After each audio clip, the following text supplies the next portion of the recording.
Sharks are probably one of the most feared animals of all. Movies have depicted them as bloodthirsty beasts with a penchant for human flesh. Most marine biologists say these are unfounded claims, as sharks are rarely attracted to humans.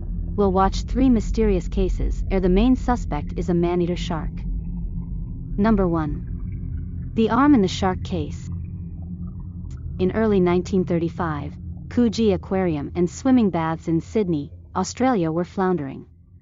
The world was in the middle of the Great Depression, and the aquarium's owner, Bert Hobson, needed something to attract customers.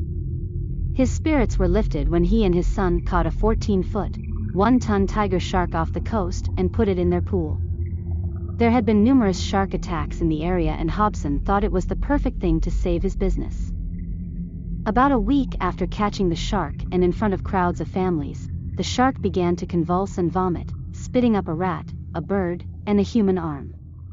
Hobson called the police, and they fished out the arm, which had a tattoo of 2 boxers fighting, which was located inside the forearm. The shark was killed, and the stomach was cut open to look for any other remains, but none were found.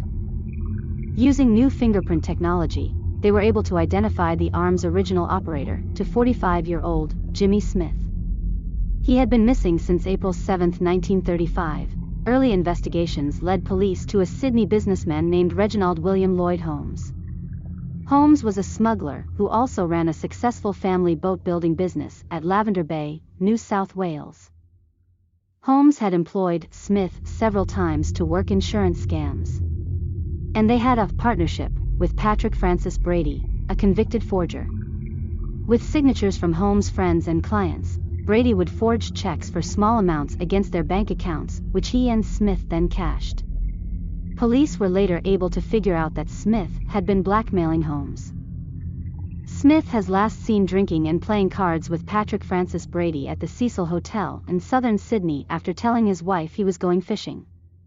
Brady had rented a small cabin at the time Smith went missing. Police alleged that Smith was murdered at this cabin.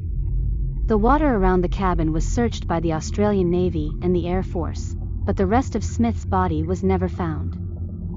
Number 2. The Michelle Vaughn Emster case.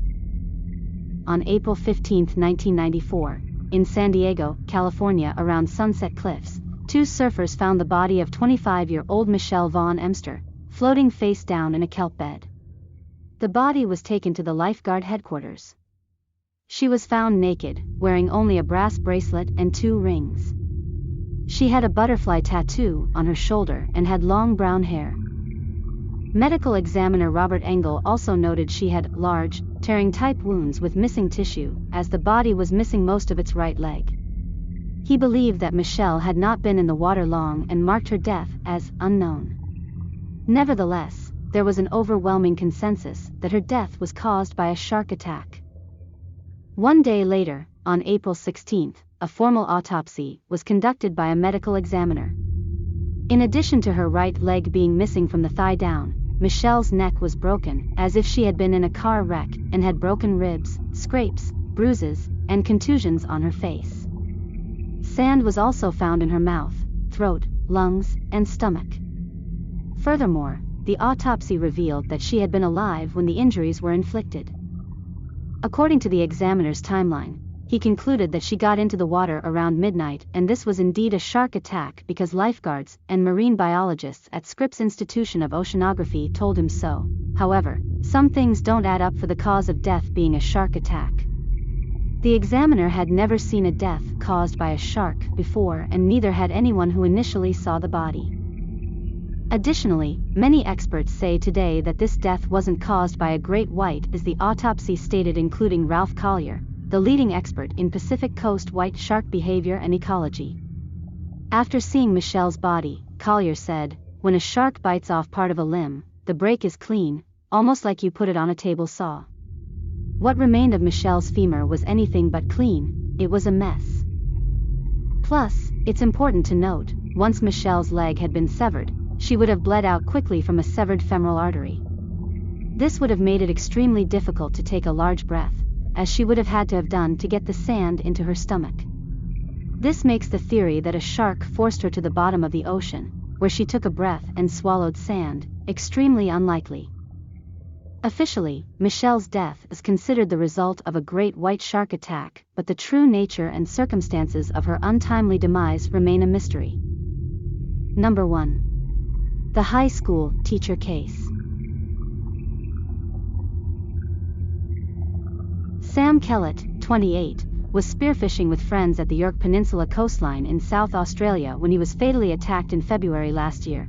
Witnesses told the inquest, in Adelaide, how the estimated 5-meter shark thrashed its tail and launched itself out of the water.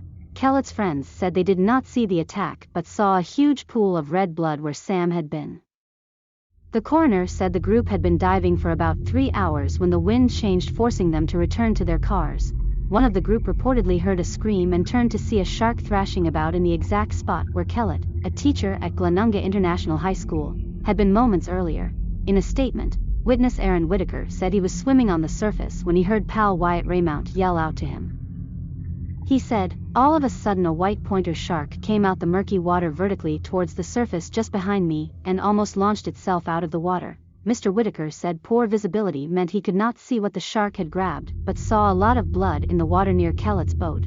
Witness Wyatt Raymount added that he looked under the water and saw a shark, which he assumed had taken Sam Kellett. "I did not see Sam, however, it was in the exact position I had last seen Sam," he told the inquest. "It was thrashing and moving around a bit. I saw the shark vertical with its tail towards the bottom and its head near the surface." In his affidavit, fellow witness Nicholas Carson said, "I was directly behind the shark, so I saw the whole body jump out of the water, and I think the shark was about 5 meters long and it was a dark gray color." Police divers were unable to find Kellett's body but recovered 2 lead weights and his spear gun, which had discernible serrated incisions, consistent with white shark teeth impressions, the inquest heard. Others have pointed out that Kellett could have been a victim of foul play, and his friends made up the shark attack story. The investigation continues to this day. Subscribe for more videos and put your comments below.